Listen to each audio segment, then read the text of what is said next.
கதை கேட்க தயாராயிட்டீங்களா? இன்றைக்கான வேதவசனத்தையும் கதையும் பார்ப்போமா?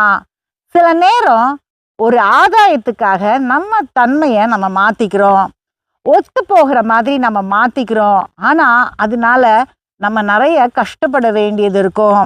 வேதம் என்ன சொல்லுகிறது என்று பார்க்கலாம்.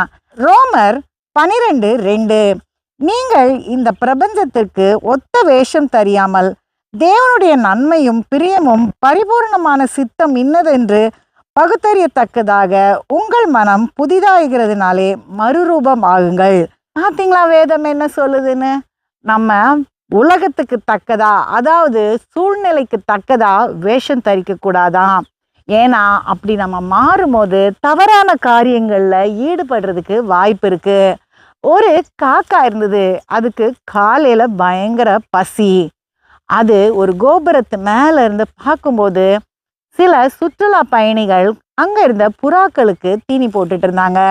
உடனே இது என்ன பண்ணுச்சுன்னா அங்க போய் சாப்பிட்றதுக்கு உட்கார்ந்துச்சு.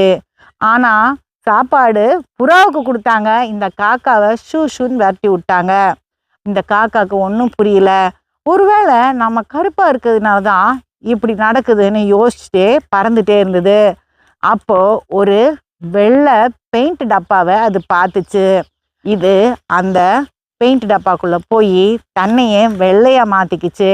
அதுக்கப்புறம் திரும்பியும் புறாக்களோட போய் சாப்பிட்டுச்சு. யாரும் அதை கண்டுக்கல.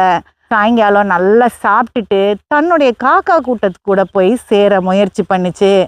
ஆனா காக்கா யாருமே இதை சேர்த்துக்கவே இல்லை. ஏன்னா யாருக்குமே அடையாளம் தெரியல அந்த காக்காவை. இது தன்னந்தனியா அந்த பெயிண்ட் போற வரைக்கும் வேற இடத்துல சுத்திட்டு இருந்தது.